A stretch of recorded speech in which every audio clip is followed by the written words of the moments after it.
we have the opportunity as the local church to be something different, to be something that people actually are going to be hungry for, which is embodied relationships, community that gets you outside of that self-referential, narcissus orientation of the smartphone, where you just become exhausted with the self. You become weary of the self, right?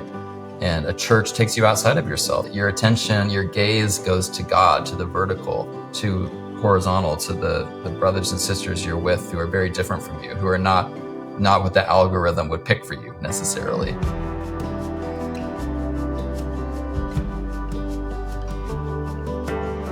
Not long ago, I was speaking at Liberty University to a large group of undergraduates. The topic was cultural apologetics, and I explained our strategy at the Gospel Coalition. I said, we are happy to meet you online. Then we tell you to go touch grass. It was my only applause line in about an hour that I spent on stage. That did tell me something about Gen Z. They may be the group that breaks the stranglehold of smartphones and social media. No doubt we hope to aid in that effort through a new book, Scrolling Ourselves to Death, Reclaiming Life in a Digital Age, published by the Gospel Coalition with Crossway. The editors of this book are my good friends and longtime colleagues, Brett McCracken and Ivan Mesa. In this book, we're building on the previous work of Neil Postman in Amusing Ourselves to Death, published 40 years ago. That book focused on television. Our situation has changed though the underlying problems remain, or in many ways have even grown. Brett writes this in the book: from the rising of the sun to its going down, we scroll our way through the day. We scroll our way through life, and we are scrolling ourselves to death. Now, humanity used to suffer from too little information. Now we have too much. The world changes in years, if not months, when you consider the pace of AI iterations. In the past, you might have 1,000 years of the pharaohs in Egypt with substantial continuity. We need help working through these changes as the pace has accelerated so much in our own time. And Brett and Ivan have compiled in this book an excellent list of contributors. One of them is Patrick Miller, who writes often for the Gospel Coalition. He describes our phone as a digital syringe. And he describes our situation as, quote, institutional, relational, and formational in terms of a crisis for the church. Probably my favorite chapter was written by Reed Mercer Shukart from Wheaton College, who says, quote, you were not created to be a predictably programmed series of increasingly addicted responses to the stimuli of digital dopamine delivery systems. And that was a mouthful, but it's a power-packed sentence there. He goes on to say, we were created for realities, not vibes. We were created to be participants in life, but have become spectators of other people's lives. So, from that introduction, we're going to cover a lot in this interview. I love the book. I'm honored that Brett and Ivan would include me as a contributor in my chapter on preaching and are joining me now on Gospelbound. Brett and Ivan, thanks for joining me. Thank you, Collin. Collin, longtime listener, first-time caller. So happy to be here. Long overdue, my friend. All right, Ivan, let's start with you. Could you identify a chapter that stood out for you in the editing process? You mean other than your chapter? Because you're my boss. I have to say that. Get that out of the way. Yeah, I would say Nathan Finn's chapter on history. So the title is Unfit to Remember the Theological Crisis of Digital Age Memory Loss. So another mouthful there. But I think what stood out to me as someone who loves history, Christian, non-Christian alike, I love church history, just the reality that so much of this conversation pertains to what we do with the past. And so Neil Postman talked often about TV as a medium that really emphasized the present. And so as Christians, we know a thing about that. We are often told in scripture, like Psalm 77:11, I will remember the deeds of the Lord. Yes, I will remember your wonders of old. And just even thinking of the New Testament, Peter in 2 Peter 1, the opening chapter, talks about, I'm reminding you. Reminder happens again and again. So much of the Christian life is a question of, do you remember well? Do you remember vertically well the Lord? And do you remember horizontally those relationships? So just editing that chapter just stood out to me because I love history. And even for me, I am so prone to forget the Lord's faithfulness in the past, what he's doing in the present, and what he will do in the future. And so there's so much more to be said about this topic, but I think the angle of history is just super encouraging to consider how, technology, social media, the internet goes against the grain of what God has created us for, to remember his works in the past and to just hold on to that in the present into the future. I love that. Nathan was not somebody I expected to see pop up in this book.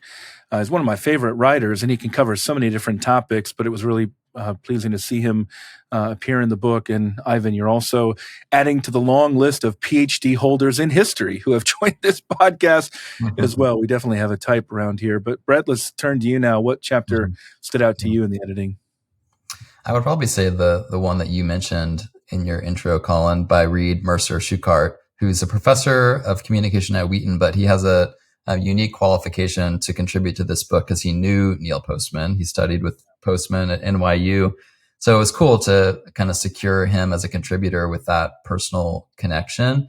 But when I read his chapter, when the draft came in, it was just such a like Jeremiad, honestly. It was such a like powerful, passionate, like almost like I had to tame it down a little bit because it came off so strong. Oh, this is the tamed down version that we have in the book? So that's saying something. But he just like swings for the fences, and it's a really potent essay that I think ties together a lot of the threads that we're trying to weave in the book, just about kind of the importance of embodied life and not just going through life scrolling, kind of being this passive spectator, but embracing the tangible mission of what we're called to do and be as Christians in our families, in our communities, in real, tangible life. So it's a great one. It's powerful. It's convicting. And I think readers will really enjoy it. Yeah, it comes about 2/3, 3/4 of the way through the book, but yeah, definitely packs a punch. Let's talk a little bit more about Postman. Postman's the occasion for this book. That's how this came up originally. Brett, explain what Postman meant. I think this is something that people can relate to and can recognize, but he actually gave a description of it. He gave it a name, and that is the information to action or information action ratio. Explain what that is. Yeah, it's something that he talks about in Amusing Ourselves to Death, which again is the kind of inspiration for this book 40 years later. It came out in 1985.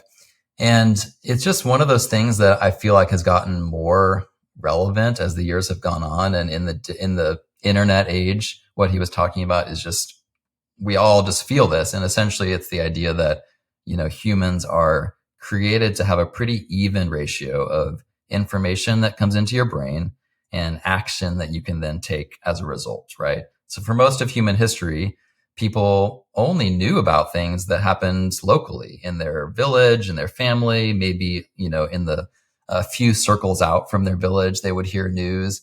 But most of that information they could actually do something about. If there was a neighboring farm that was having a crisis, they could walk over and help. If there was something in the next parish over that needed assistance, they could go help. But now, what he was talking about in Amusing Ourselves to Death is that all changed with the introduction of mass communication. So starting with the telegraph and then television and then radio and then now the internet, suddenly we're flooded with all of this information from far-flung corners of the world every day. And in the scrolling age, it's like literally all day, throughout your day, you're just bombarded with information, most of which you can't take meaningful action about, right? We are so aware of all the goings on of the world, much of which, are disheartening. They get a rise in us emotionally because it's some injustice, it's some calamity, it's something awful that's going on. And we naturally, as humans, we want to do something. It's a good impulse to want to take action when you have troubling information that comes across your mind. But it becomes a problem when there's an imbalanced information action ratio, right? When so much of the information that you're bombarded with, you can't do anything other than be aware of it.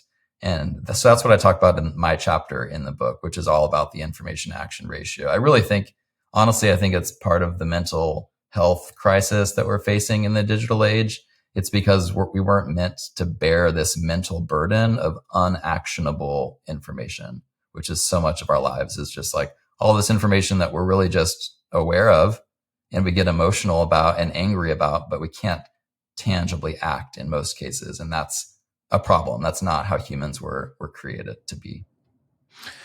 In that chapter, Brett, you described yourself as, in a former iteration, an over-informed news junkie. Yeah. When did that stop for you, and how did that relate to the role you played working for me all those years on social media?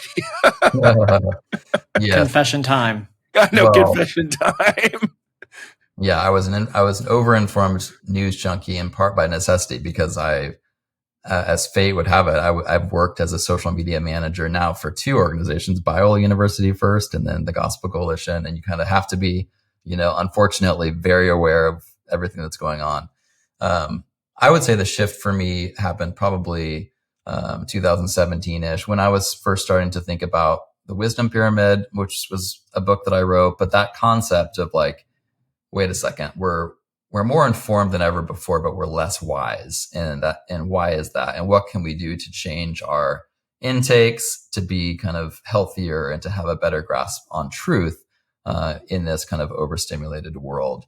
So 2016, I think, that's a year that changed everything in our culture. And one of the things that it changed was epistemology, and the idea of like truth. It became a post-truth era. That was the word of the year in 2016, was post-truth.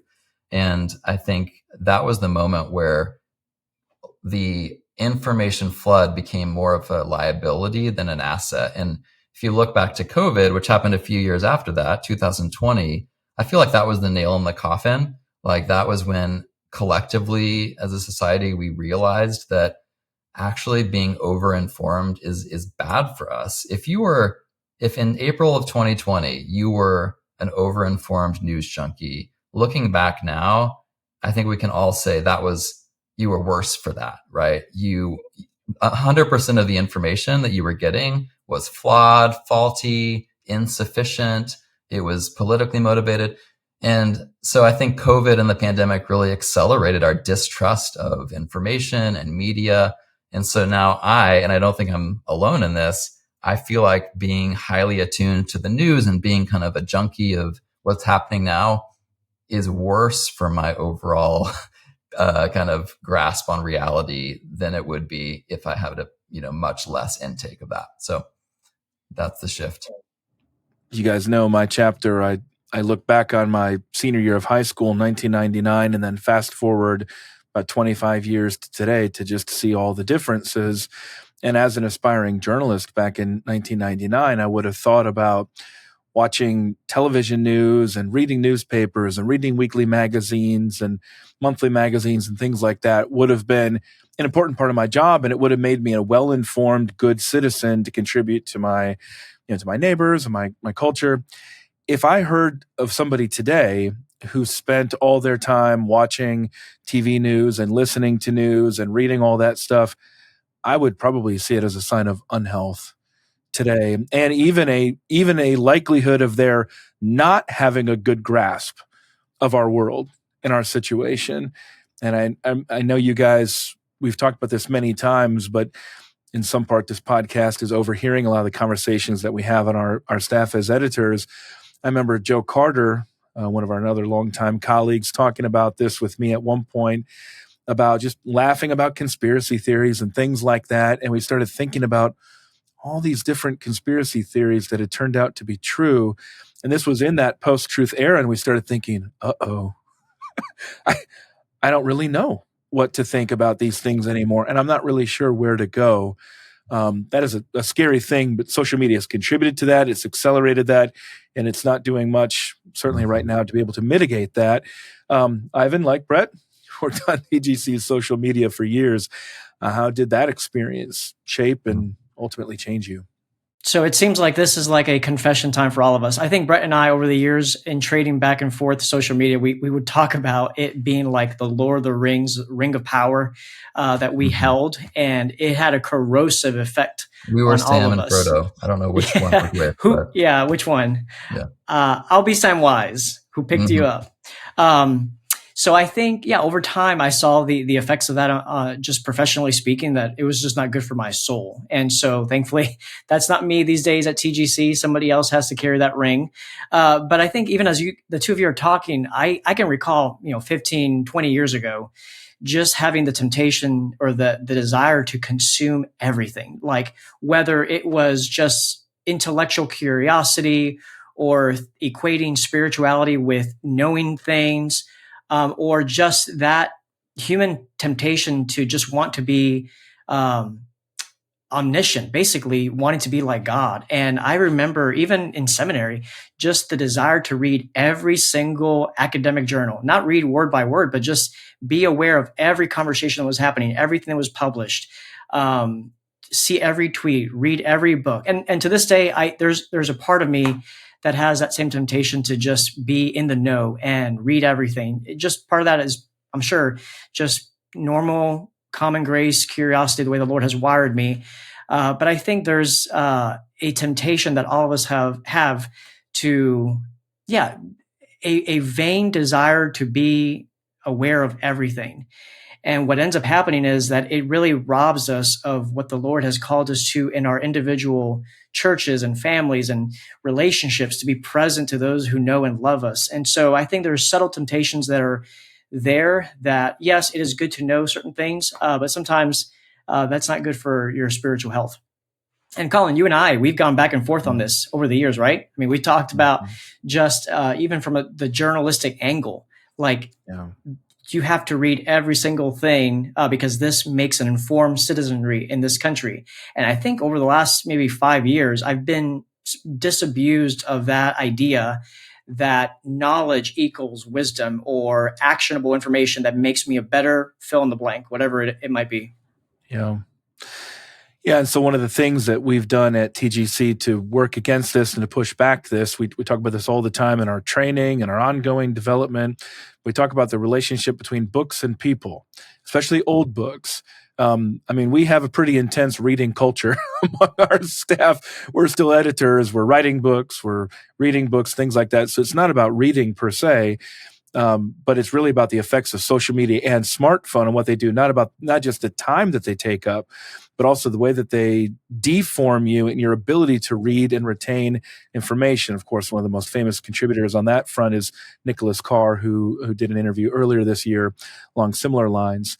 One of the things about Postman's Musing Ourselves to Death is that a book has been influential when the ideas are ubiquitous, but nobody can even remember where they came from. And I don't know how many times I've talked about the comparison between the mid-20th century dystopias of Orwell and Huxley. And I assume this must have been in Postman, where this originally came from 40 years ago. But Postman said that Huxley was more likely to predict the direction of Western society toward the end of the 20th century. I'm going to leave it to you, Brett, to explain the differences in their visions and those implications. Yeah, it's one of the more memorable parts of Postman's Amusing Ourselves to Death is the way he opens with that kind of comparing dystopias. And essentially, he would say Orwell's 1984 dystopia is a bit more of a top-down kind of controlling people by means of surveillance and speech codes and whatnot. Whereas Huxley's dystopian vision in Brave New World was a little more driven by controlling people via pleasure and giving them kind of these addictive experiences. Soma, was the thing that everyone was hooked to in Brave New World. And smartphones are kind of the Soma of our day, right? People are everywhere. People are just glued to their phones in a very Brave New World dystopian way. So Postman's big idea was that dystopia in an over-informed, kind of overstimulated, over-mediated world will come via amusing ourselves to death. We will opt into this, right? We will sign the terms and conditions willingly so that we can be entertained, so that we can have this never-ending stream of content that fills our mind. And that's where we're at. And I think he was right. Now, I would nuance it a little bit because I think that there are elements of 1984 and kind of the Orwellian dystopia that do exist in the internet age. We've seen with social media in recent years how there really is kind of Orwellian speech codes and things that you can't say and that you are allowed to say. So there are elements of Orwell's dystopia, but I think Postman was right in general in predicting that kind of dystopia by way of inflicting pleasure on people rather than pain. One of the conversations that the three of us had in light of all of these concerns was about developing a TikTok account for the Gospel Coalition. We have one. It's not tended to very much. We don't produce, as far as I know, any original content for it. Brett, maybe peel back the curtain here, explain more of why we didn't do more to develop a TikTok account for TGC. Yeah, I mean, I think when I was overseeing social media with Ivan, as someone who's, a Postman fan and McLuhan and generally tech skeptical, I would say I was very conflicted with the whole thing in terms of like each social media platform. And I would constantly be having this like internal wrestle, like, are we just adding to the problem by like throwing all this content on these different platforms that are very addictive and maybe in general not great for society? But with TikTok in particular, we really wrestled with that because I think TikTok, most people would agree, is kind of like the, platonic ideal of social media. It's like the extreme version of social media. It's the most addictive. It's, it's like this crack for social media. The least text focused. It's the least text focused. People just like literally will scroll through TikTok for hours and forget what they were doing and get lost down that rabbit hole. So part of why we ended up not doing TikTok is just like, if that conflict already existed for us in terms of like, are we just adding to the problem of social media addiction? Maybe throwing stuff on TikTok is a net loss. Like whatever potential gain there would be, which no doubt there would be, we would probably reach some teenagers with good content if we were more active on TikTok. I personally feel like the net loss is greater in terms of just perpetuating bad habits. But it was funny because I remember being in we did like a focus group with campus ministers. Ivan, I don't know if you were on that or not, but it was probably like 4 or 5 years ago. And we asked them this question: should TGC be active on TikTok? And we got pretty much evenly split responses. Some of the people were basically like, yes, absolutely. If you have any hope of reaching the next generation, that's the only platform they're on. So you have to be on TikTok. But then we got just as many responses that were the opposite, where it was basically like the ick, like, ew, like TGC on TikTok. Like nobody wants that. Like you guys should not be on TikTok. That's a different thing than what you are. Like TGC should be the opposite of what TikTok is, they said. And so we ended up siding with that side and basically saying like, maybe we're missing out on a few teenagers out there who don't know about TGC and might never know about TGC because we're not active on TikTok. But personally, my hope is that for that teenager, like there's going to come a day when they have a spiritual question that they just instinctively know is not going to be sufficiently answered on TikTok. And so they go searching on the internet for like a substantial answer and they find their way to TGC that way.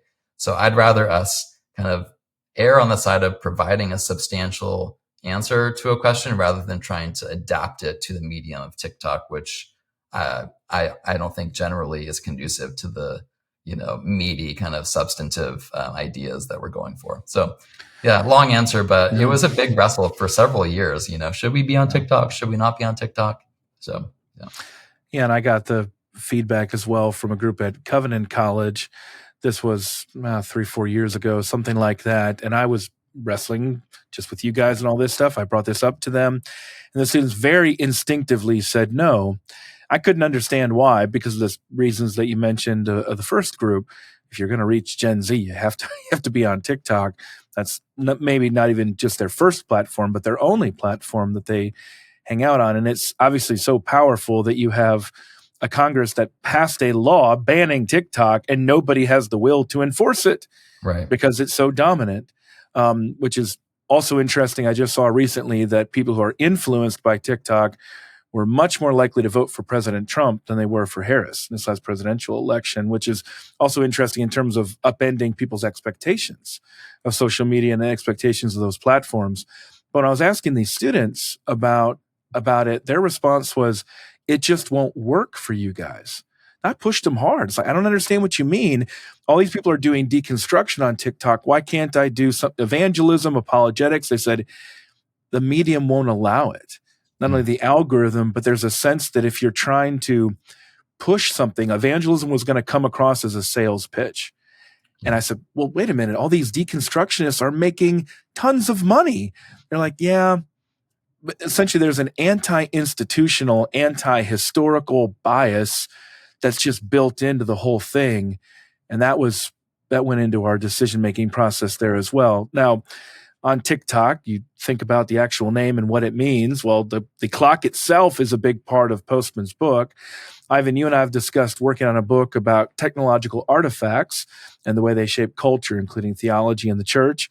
Shout out if anybody's out there watching or listening, they think they want to hear more from us on that subject, let us know. But here's what Postman wrote 40 years ago in this book. The inexorable ticking of the clock may have had more to do with the weakening of God's supremacy than all the treatises produced by the philosophers of the Enlightenment, end quote. Ivan, how has Postman's book, that we're, of course, engaging with and responding to 40 years later, how's Postman shaped your own views of cultural change? Yeah, well, we've been talking about this for years, Collin. So yeah, put it down in the comments if you want to see this book. 2 thumbs up. Exactly. Yeah, I think Postman was relying a lot on Marshall McLuhan's stuff that he had engaged with, and I think on the clock itself, I mean, his argument was that it is a perfect cultural technological artifact that creates the plausibility for a just imminent frame. This is just a godless world, this Enlightenment philosophy that this is all that we know. Everything's quantifiable, everything's quantitative.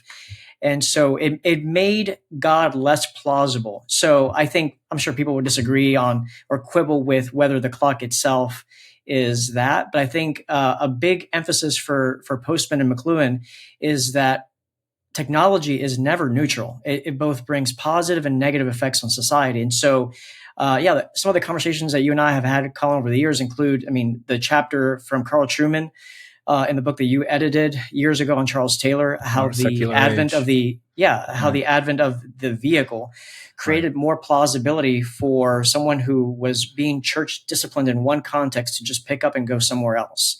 And so before that, given the locality of an individual, it's just harder. You're just stuck. And so technology, it's like the water that we swim in as fish in society. So it's hard for many of us to think at a meta level about technology and what are the ways that technology is influencing us for the good and the negative. But I think, McLuhan would talk about in the oral age, that emphasized the tribal, the participatory, and then with the print culture, it emphasized more the individual, more linear thinking. And then I think he would talk about the electronic age, where even today, you see the effect that we process information now in a very fragmented fashion. There's no linear sequential argumentation. You are, scrolling on TikTok or whatever. I heard someone recently talk about being on a flight for 6 hours next to someone who was just for the whole duration of the 6-hour flight, just scrolling through TikTok the entire 6 hours. So if that's emblematic of the culture that we live in and that we're trying to reach with the gospel, I think for better, for worse, we just need to come to grips with that. That is our mission field. And how do we reach that mission field that process information in a fragmentary way? And so, I think we can take any cultural artifact, any tech artifact, and just as a thought experiment, think through what are the ways that this technology has influenced our culture for better or for worse. And we're not Luddites at TGC. We're not saying we need to, return the genie back to the bottle. We need to return to the 18th century or to the 2nd century necessarily. But I think we need to just be honest about some of the ways that this has influenced the ministry that we have at TGC. Let's make this really personal and direct. Another thing that that we all talk about all the time, our kids are very similar in ages. So like me, you guys have several young children. Ivan, let's start with you. How's your work at TGC and this book how's it shaped you as a parent? This might also help people who are thinking about the book know what's the payoff for me in reading this book. Well, last night I was just talking to my wife. We had a really good conversation to think through as a married couple and as parents of young children, because this is not just for parenting. I mean, it starts with the parents, us as individuals.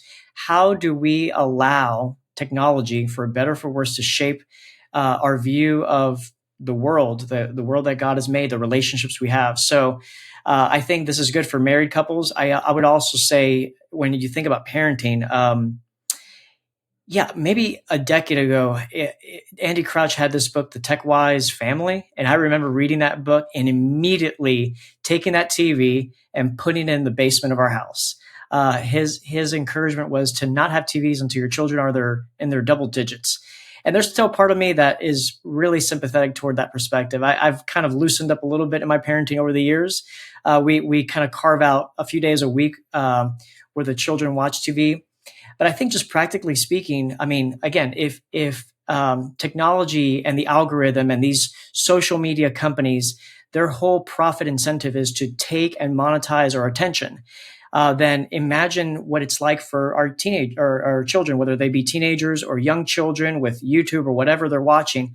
There's this irresistible pull that our children are going to face. And so part of being a faithful parent is not being legalistic about this, not being heavy-handed in your parenting, but being intentional, being thoughtful, being a wise person to think what this looks like. And so, I mean, I'm sure Brett has a number of ideas that come to mind, but I think for the Mesa household, one practical thing is we enjoy a meal around a table, a mesa, literally in Spanish, and we just enjoy conversation. We share our highs and lows for the day. And, you know, for me growing up, I was reared in a family where you would have food in front of a TV.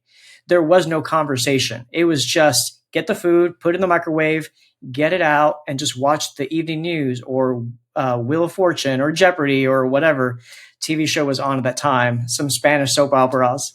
So I think that's just one area where I think parents, hopefully reading this book, will think through, maybe talk to their spouses of ways they can be more thoughtful about this.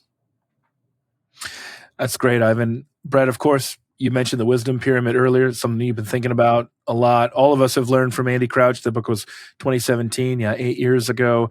And him with older kids that were really in the bullseye of the worst of the effects of the smartphone era, kind of pre-Jonathan Haidt, Gene Twangy's work. But Brett, how does this work affect you?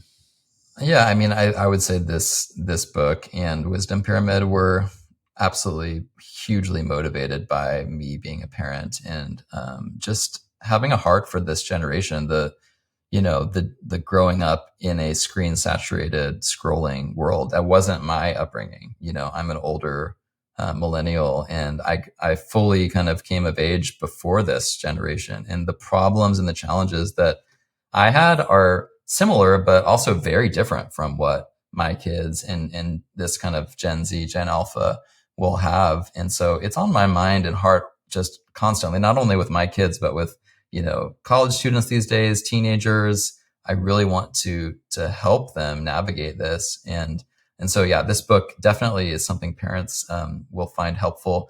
And one thing that's true in all of this is your kids pick up what you do, right? It's so much is caught, not taught. And so if you yourself are addicted to your phone and constantly scrolling, you can say all you want to them, go outside or do something other than scrolling, but they're going to do what they see their parents do. And so I'm preaching to myself, in this book, in the Wisdom Pyramid, more than anyone else, because I want to model for the next generation a healthier way to live. And to go back to Reed's chapter on not being digital spectators, but being tangible participants in life, that's what I want for my kids. Like, I so want them to not live in this virtual kind of surreal world where they're just observing other people's lives and watching influencers, and aspiring to be an influencer themselves. Like, I want them to be getting their hands dirty in the reality of life and building things and not just kind of observing other things. That's what every parent wants for their kids. And the technology today works against that. And so just getting them in that mindset of yes, participating in the stuff of life in tangible ways, in local ways, is so much more compelling and interesting than all the scrolling you could do, no matter how compelling it is, whatever you're looking at on your phone. And one antithesis would be just nature. I mean, Brett has written a lot about this in his Wisdom Pyramid. Brett, is Richard Louv the author, Last Child in the Woods? Last Child in the Woods, yes. I mean, that book is super helpful when it comes to just encouraging children to be out. There's one book, I think called 3 Screens, something like that, where basically our children are containerized from a high chair to a TV to just a car vehicle, just the windshield. And so much of our lives, and including our children, is just behind some sort of screen. And I think just encouraging children, go out, get hurt, break a bone sometimes. All these things are good for children as part of their natural development, and also for adults. And so Brett and I mean, we've gone back and forth over the years of just kind of one-upping each other on different trips. I even had Brett recommend a trip to Moab, Utah, and that was fantastic to be out in Arches National Park and enjoy God's creation. And I think to the degree that we are sucked into the vortex of social media and technology, it just robs us of one of God's many good gifts that he gives us to enjoy him and to really be present with those around us. Yeah, I've been talking to Ivan about this. If you can picture the evolution of man from the ape to the standing upright, can you picture that image? Like the new image after the standing upright man is the hunched down looking at your phone. Like that's where we are now as a society. And it's so tragic to me. It's tragic to me when I'm in public, in almost any public place, honestly, a coffee shop, a college campus, walking down the street. Everyone I look at is in this new humanoid posture of looking down at their phone. And what strikes me that's so sad about that is when you're doing that, you're not looking up at God. And so you're not looking to the divine and to your creator. You're not looking horizontally at your fellow man. So the two most important postures in life, the vertical to God and the horizontal to our relationships, we're not doing because our heads are down looking at this kind of narcissistic, the mirror of narcissists, right? It's just, it's an inward curved kind of Augustinian picture of sin. Everything we're doing when we're looking at our device is self-referential. It's the algorithms feeding our pleasures back to ourselves. And it's just so sad, right? We're not fully human. We're not flourishing in our humanity if we're not looking outward and upward. Amen. Now, got a few more questions here with Brett and Ivan. Book is Scrolling Ourselves to Death, Reclaiming Life in a Digital Age, published by the Gospel Coalition and Crossway. Hans Madweme, another previous Gospelbound guest, writes this: in a post-truth epistemology, popularity is sexier than truth. Well, Brett, good thing that's only a problem on the left, right? Right. Yeah. It's only the left that struggles with that. Yeah, no, that is a problem on the left, on the right, on every side. It's this weird kind of, it's this dynamic where the pursuit of truth, discourse that in theory is pursuing truth, has now been merged with kind of high school era dynamics of peer pressure and social pressure. And social media basically makes it so that you're never really truly pursuing the truth, quote unquote. You're pursuing what your audience wants you to say. And so we're at this point where saying the right thing to your particular audience that you want to reach, or the audience whose approval you're desiring, that has become more important than saying the right thing, period, right? The right thing for this audience or that audience. And we all struggle with that. I struggle with that. It's the social nature of information is potent and powerful because we are social creatures. We're relational creatures. And so when discourse moves into this socialized space, which it has, we can't help but be motivated in powerful ways by our human desire for approval, for applause, for affirmation. And so everything we say on social media is loaded with those dynamics. Like, is this going to come off correctly? Like, are people going to like me or not like me for saying this? And that just creates a world of problems, right? Because you get this kind of fear of saying what you know is true, because if you say it, you might alienate some people in your tribe, right? Because truth is not tribal at the end of the day. Like, it stands above that. And sometimes certain tribes are right about the truth, but not always. And so James Wood, wrote this article for TGC that I thought was so helpful. But one sentence from that article stood out to me. He said, "The pressure to keep up and step in line by committing to a tribe and its established set of acceptable takes means you become a less serious thinker." And I think that's what it boils down to. Like, if you want to be a serious thinker, you have to kind of rid yourself of that social pressure to think in public in ways that are seeking approval rather than seeking the truth. And that's a hard thing. That's a costly thing. You're probably not going to have a huge platform if that's honestly what you want to do, to seek the truth rather than tribal approval. But yeah, it's something we all struggle with, I think. I mentioned this in my COVID 5-year anniversary commentary, but I've had to learn through social media and news that you're more likely to find somebody telling the truth when it goes against their self-interest. It's not a guarantee, but that's often an indicator.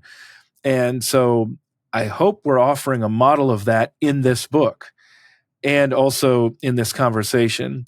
I do actually think that podcasts are one of the more conducive, edifying media. As a medium, I think it allows you to have deeper, more thoughtful conversations that in some ways is a reversal of what happened in television that Postman was warning about, and even what had happened on radio as well. But generally speaking, you're talking to three people whose livelihoods depend to a certain extent on social media, and trying to recognize that we in some ways have been more exposed. It's like my friend that I went to college with who works at Facebook, and that's the guy I want to talk to about what he does with social media and iPads, which, by the way, he doesn't do much, put it that way, very restrictive. It's exactly the people who are so immersed in it who are the ones that you should be listening to if they're speaking contrary to that self-interest. That's all the leaders of Silicon Valley. I mean, from Steve Jobs to Mark Zuckerberg, like they don't want their children on iPads on social media. Yeah. Yeah, in tech-free schools. Yeah, the more likely you are to find the folks in Los Angeles and San Francisco or at the high levels there, you're more likely to find them in private schools that are very restrictive on technology. Going back to one thing you guys had said earlier, my wife and I, having experienced and read and participated in all the stuff that we're talking about here, is one thing that led us to move. We didn't move very far. We moved into a neighborhood where you could range and roam for miles. And there was no phones, no gizmos, no watches, anything like that, but just roaming with friends. Now, there's an environment of trust within that neighborhood as well, but it's exactly in light of what we're talking about here, is just giving them that freedom to explore, to build relationships, to get hurt and to have to deal with it. That's part of the maturation process, and has been so stunted with a lot of the tech focus that's intervened. Ivan, let's turn to the church now. Jake Kim, he's done a lot for us over the years at TGC, various books and various essays. He identifies a commitment problem in the church today, and he points out that meaningful connection, it's always inconvenient, but meaningful community, it always demands a high commitment. I know, Ivan, you guys, your dedication to your church is really significant to you, and your church is very intentional about how you do things. What do you and your church do to address this commitment problem that these internet technologies exacerbate? Yeah, I'm so glad you bring up the church, because I think, one of the primary reasons Brett and I did this book is to encourage church leaders. And so we specifically wanted discussion questions at the end of each chapter to encourage, elder boards, pastors, small group leaders, youth workers. So if you're listening to this and you're one of those groups, categories, I would encourage you, buy this in bulk, distribute, and maybe read with others and ask each other the questions that we have there at the end of each chapter, and think specifically, how would this translate into my church context? And so, yeah, I'd be curious to hear what you, Collin, and Brett would add to this. But I think, that this is the heartbeat of why we did this. It's not just to have an abstract ivory tower conversation about technology and social media, but to really think how the rubber meets the road with how it affects Christian discipleship, church ministry. And so, I mean, personally, in my context, I think, let me just start personally. I would just say we often treat church as a consumable good.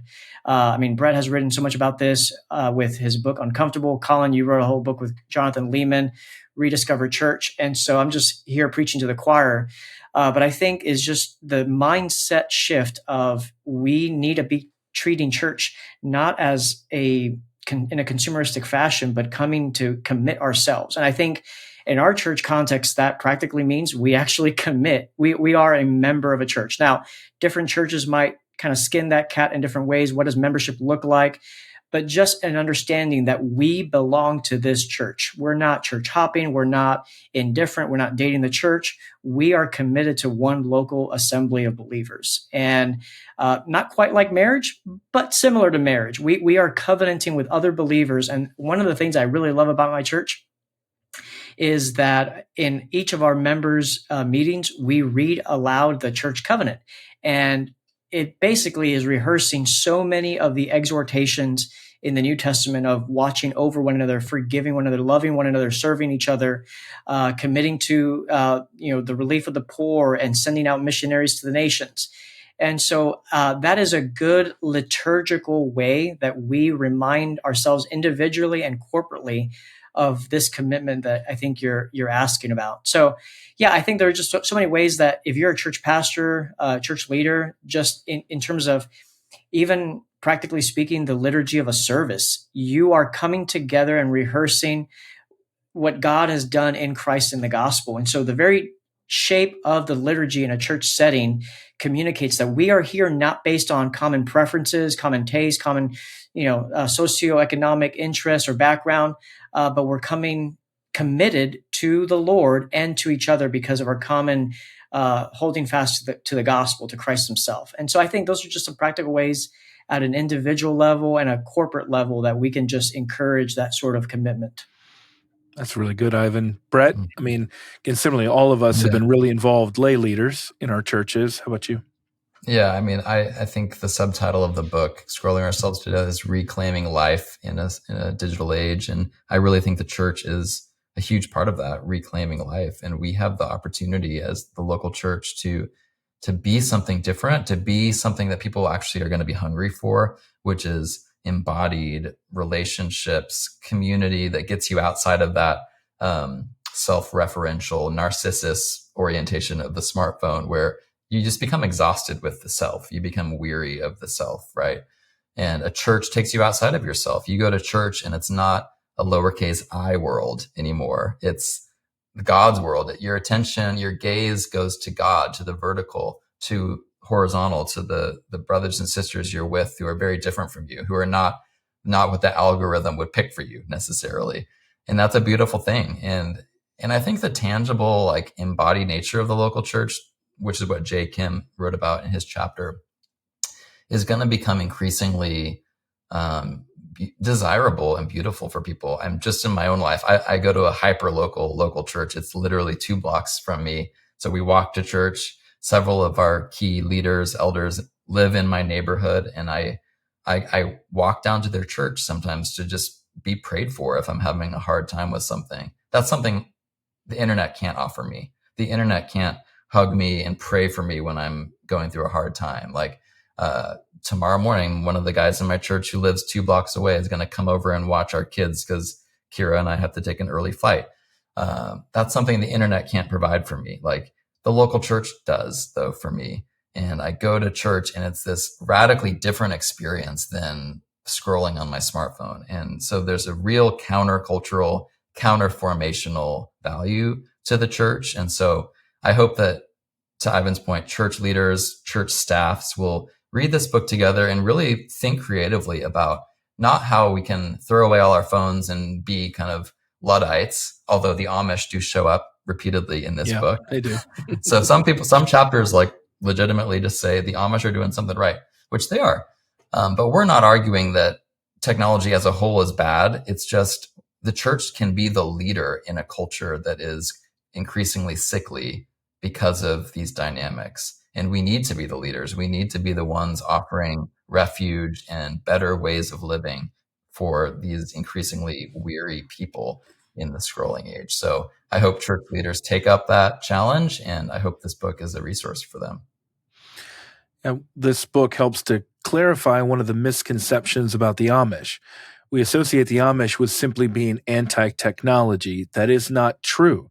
The Amish use any number of different technologies and disagree among themselves about which technologies to They adopt. just think critically about each They one. think critically about what adopting a certain technology will add, but also subtract. Yeah. That's what we're trying to commend in this book, is for us evangelicals especially to be a lot more thoughtful as individuals, as families, as churches, neighborhoods, communities, be a lot more intentional about considering what is this technology bringing, but also taking away. And Collin, can I just turn the tables on you? Can I ask you a question? So you said in particular, evangelicals, we have this inherent pragmatism. We're quick to just embrace anything for the sake of the gospel. And there might be something noble about that. But what we're trying to advocate for here is not this pure pragmatism. So I'm just curious, what is it about evangelicals in large part that there's that temptation to just use whatever means without thinking critically about it in Amish-like fashion? A couple things. One is that we have a conception of the gospel that tends to be fairly abstract and spiritual without connection to the physical and to the incarnational. In some ways, that comes to be we don't tend to value church buildings. We don't tend to value the sacraments or the ordinances as much. So in some ways, what it means to be Protestant is to just be the opposite of Catholic. It's not actually true, but that's sometimes how we practice it. So part of it's just the fact that we tend to be fairly disembodied, just don't attend properly to the physical in relationship to the spiritual. The second is that we have a conception of the gospel as well that is hyper individualistic. Now, I don't think that's the way evangelicalism has to be or should be as the proper inheritance of the Reformation. I don't think that's true at all. But the way it's adopted in a modern American context in particular, and to a certain extent more Western approach, is a highly pietistic, individualistic appropriation. You combine those two things, and then to Brett's point about the turn toward the inward, our gospel is leaning in that direction, and to a sense of this world is like, we don't put a lot of emphasis on the physical. Well, we might be more prone than anybody else to being to these addictions that we're talking about and these problems in there. So I think one of the most effective pushbacks, I mean, you guys are really nailing so many of the different things, but one reason in this book that we're focusing on the church is because properly understood, that covenanted church membership with a sense for the physical, the neighborhood, the parish, the one another's, all of that, that is well within our Protestant inheritance for us to adopt. Not only that, our evangelical inheritance, ultimately our biblical inheritance. So in many ways, this is a call for us to truly live out the fullness of the biblical call, as opposed to some of the ways that American evangelicalism expresses itself. Really all the way from the 18th century through to today, but merely the internet draws out some of these things. But I think, Nathan chapter touches on some of this, but we could talk about it more broadly. But evangelicals are typically at the forefront. I mentioned in my chapter that if you see a church that's adopted a lot of new media technology, you never think that it's Orthodox, like Eastern Orthodox. You never think it's Catholic. It's almost always evangelical. That's a good and a bad thing. We're always seeking better ways to spread the gospel, but we're not in tune with what it's taking away because we don't have a properly physical sense of our religion. On that note, Ivan, let's close with you on this one. This goes back to the chapter we've referred to many times from Reed Mercer Schuchart. He speculates about, and I need to be clear, it's a speculation. He speculates about how Jesus would spend his time today. Would it look like what we see in the Bible, effectively just hanging out with primarily 12 guys and a few others there? Or would it look more today like a TikTok account, a YouTube channel, a podcast even? I don't think I'd ever really thought about that question before. Ivan, is that something you'd given thought to? And how do you kind of read along the lines of Schuchart in that chapter? Yeah, throw me a curveball there at the end. Yeah, I love the counterfactual, Collin. I mean, you and I have talked ad nauseum about just history, whether it's World War II or church history, like what if, something else had happened. So I love just considering as a thought experiment, what would it look like if Jesus was born in the 21st century as opposed to the first century? I do think the argument he's making is very much likely. I mean, Jesus embodied experience, his ministry, the touch, his hands, just the embodied nature of his ministry, the locality of it. Geographically, it was just all contained and constrained in many ways. And his desire to be kind of anonymous at times, right? To not to withdraw from the crowds when they got that's hard too to do intense. in the age of smartphones. Yeah, so even in the first century, Jesus could have utilized more ways to expand his ministry beyond the confines of Caesarea or Jerusalem to the outer parts of the Roman Empire. And of course, in the ministry of Paul and the apostles, that did come to fruition in different ways. But in just thinking through this conversation, one of the passages that often comes to mind is Galatians 4:4.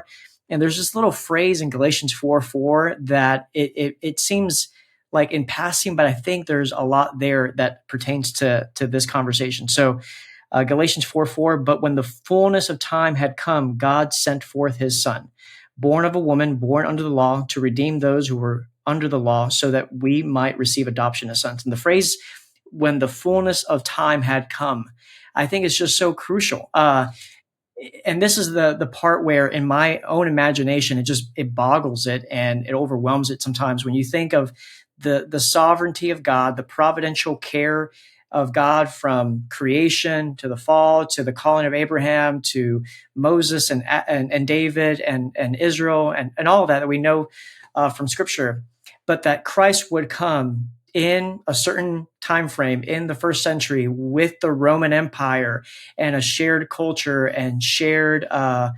language and all that within the larger framework. It's just it's fascinating to think that despite all the counterfactual conversations we might have, at the end of the day, God chose to come in this particular time when there was no TikTok account, there was no YouTube account.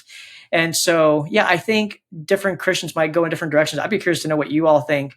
But to me, at the end of the day, I just stand amazed at the wisdom of God to come in the manner that he did, in the way that he did. And I think that bears a lot of implications for the ways that you and I do ministry. Yes, some things might change, but at the end of the day, the things that don't change are the sorts of things that characterize Jesus' life and ministry of caring, of preaching the gospel, of calling sinners to repentance. And this is kind of the way that I end the book with the epilogue. In these conversations, it's so interesting to focus on the things that have not changed. Sorry, the things that have changed over the centuries. But at the end of the day, the ministry that you and I are called to pretty much has not changed. We will still preach the same gospel. We will still call sinners to repentance. And that is the thing that brings all of us in this meeting, as we read this book, joy in our ministry. Amen. Anything to add there, Brett? No, I mean, just I think about the fullness of time verse in Galatians a lot as well. And one thing I think about is, there weren't like digital technologies, obviously, when Christ was walking the earth, but there were technologies. There like Roman roads. Yeah. That's a form of technology. Papyrus was a technology. So God obviously used those technologies for his purposes to, expand the spread of the gospel.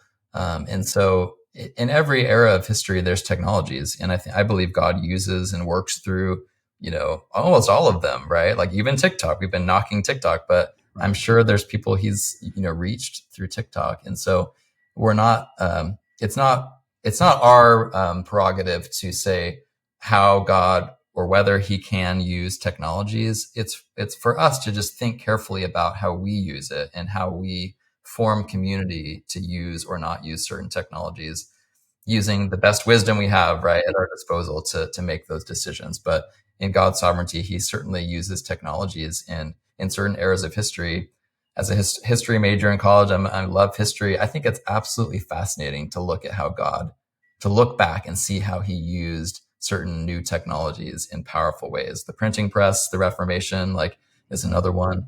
And the internet. I have no doubt that in 100 years, should the Lord tarry, historians will look back on the digital age and maybe notice things like the Gospel Coalition and similar ministries that really leveraged this new technology to advance the gospel. And so that's wonderful and that's great. But I think you can believe that and at the same time approach it with care and kind of wisdom, knowing that God can use something for good purposes and it can simultaneously be used in negative purposes, which is just the sort of nuance we're trying to get at in the book. New technology for timeless truth, such as the importance of physical relationships and embodied ministry in there. Now, I'm going to do something a little bit different here. I'm going to say thank you to you guys here because I want to close on a couple different quotes. So my guests here, my good friends and colleagues, longtime colleagues, Ivan Mesa, Brett McCracken, their book is Scrolling Ourselves to Death, Reclaiming Life in a Digital Age, published by Crossway along with the Gospel Coalition. So really appreciate you guys joining me. And I'm going to close on a couple different quotes. First one here is from Brett, from the book. The church mustn't stand by as scores of people scroll their way into oblivion, distracting themselves to death and clicking their way to corruption. We must step in and speak truth that gives life, redirecting glazed over eyes and lifting hunched down faces to behold the one who is infinitely more satisfying than whatever fleeting amusements flash across our screens. Thanks, Brett. This last one here is from Reed Mercer's Shoe Card. Life is not a popularity contest. That's your worst high school nightmare. Life is a constant invitation to accept the challenge of being the presence of the kingdom here and now for those around you. Christ changed one life at a time. Christianity grew by believers following this model. Go and do likewise. The people who need the Christ within you are within earshot. You can probably see them from where you're sitting.